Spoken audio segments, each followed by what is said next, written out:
एक बार फिर जिक्र करेंगे आज पाकिस्तान तहरीक इंसाफ के लाहौर में होने वाले जलसे का, जिसका वक्त खत्म हुए 43 मिनट बीत गए हैं। लाहौर पुलिस ने जलसे के लिए दिया गया वक्त मुकर्ररा वक्त खत्म होने पर स्टेज खाली करवाना शुरू कर दिया है। पुलिस ने पीटीआई के जलसे की तरफ जाने वाले तमाम रास्ते बंद कर दिए हैं। वाज़ेह रहे कि अली अमीन गंडापुर, उमर अयूब, असद कैसर, चेयरमैन पीटीआई के अलावा और बहुत से अहम अरकान है पाकिस्तान तहरीक इंसाफ की आला क़यादत जो ताहाल लाहौर नहीं पहुंच पाई। और ये इत्तलात आ रही हैं कि जो पेशावर से और खैबर पख्तूनख्वा से काफिले रवाना हुए हैं वो ताहाल लाहौर की हदूद में दाखिल नहीं हुए और लाहौर के दाखिली रास्ते बंद कर दिए गए हैं, जबकि जो लाइट्स हैं इंतजामिया की जानिब से जलसागाह की बुझा दी गई हैं। बिल्कुल 3 बजे से 6 बजे तक का वक्त दिया गया था आज पीटीआई को। लाहौर पुलिस ने जलसे के लिए दिया गया मुकर्ररा वक्त खत्म होने पर स्टेज खाली कराना शुरू कर दिया है। पुलिस ने पीटीआई के जलसे की तरफ जाने वाले तमाम रास्ते भी बंद कर दिए हैं। आपको अपडेट कर रहे हैं इस हवाले से कि पुलिस ने पीटीआई के जलसे की तरफ जाने वाले तमाम रास्ते जो हैं उसे बंद कर दिया गया है और अली अमीन गंडापुर का काफिला अब तक लाहौर नहीं पहुंचा है। मोहम्मद बिलाल, ब्यूरो चीफ लाहौर, इस वक्त हमारे साथ मौजूद हैं।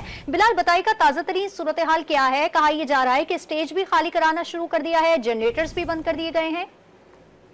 जी बिल्कुल, जब वक्त खत्म हुआ है जलसे के लिए जो दिया गया था तो उसके बाद पंजाब पुलिस ने जो है वो न सिर्फ यहाँ पर साउंड सिस्टम बंद करवा दिया था बल्कि जो लाइट्स थी इस तमाम जलसागाह में लगाई गई वो भी बंद कर दी गई थी। और पंजाब पुलिस की जानिब से पीटीआई की क़यादत को भी ये बताया गया कि क्योंकि आपके पास 3 बजे से 6 बजे का वक्त था, उसके बाद आप ये जलसा यहाँ पर जो है वो जारी नहीं रख सकते। और जो पीटीआई की क़यादत थी जो उस वक्त कंटेनर पर मौजूद थी उन तमाम क़यादत को भी वहां से जो है उन पुलिस ने पंजाब पुलिस ने उनको कंटेनर से उतार दिया है। उसके बाद यहाँ पर एक बिल्कुल खामोशी है, अंधेरा छाया हुआ है तमाम जलसा गाह था यहाँ पर। अच्छा मोहम्मद बिलाल, कता कलामी की माजरत, आपसे ये जानना चाहेंगे कि डीसी लाहौर की जानिब से मुतनब्बे किया गया है उन तमाम लोगों को और ये कहा जा रहा है कि एनओसी की खिलाफ वर्जी पर कानूनी कार्रवाई अमल में लाई जाएगी, तो इस हवाले से क्या इत्तलात है आपके पास? जी बिल्कुल, क्योंकि डीसी की जानिब से जो कल एनओसी दिया गया था उसमें 43 जो थी वो कंडीशन रखी गई थी और उन्होंने वही तमाम जो कंडीशन थी उसकी याद दहानी के लिए एक स्टेटमेंट दी और उनका ये कहना है कि क्योंकि 6 बजे तक का वक्त था पीटीआई के पास, वो पीटीआई जो है वो जो उनको एनओसी दिया गया था इसको जो है वो फॉलो करे और इस जो मुकर्रर वक्त था उसके बाद अब जलसे को खत्म किया जाना चाहिए।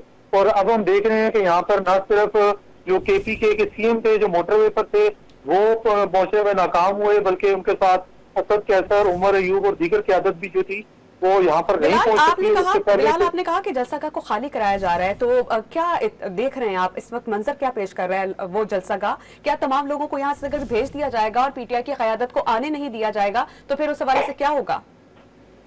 देखें, क्योंकि यहाँ पर मुकम्मल तौर पर जो है वो मैंने जैसे बताया कि लाइट साफ कर दी गई है, यहाँ पर अंधेरा हो गया है इस वक्त क्योंकि शाम का वक्त है, मगरिब के बाद यहाँ पर लाइट भी वैसे भी इस वक्त जो है वो नहीं है।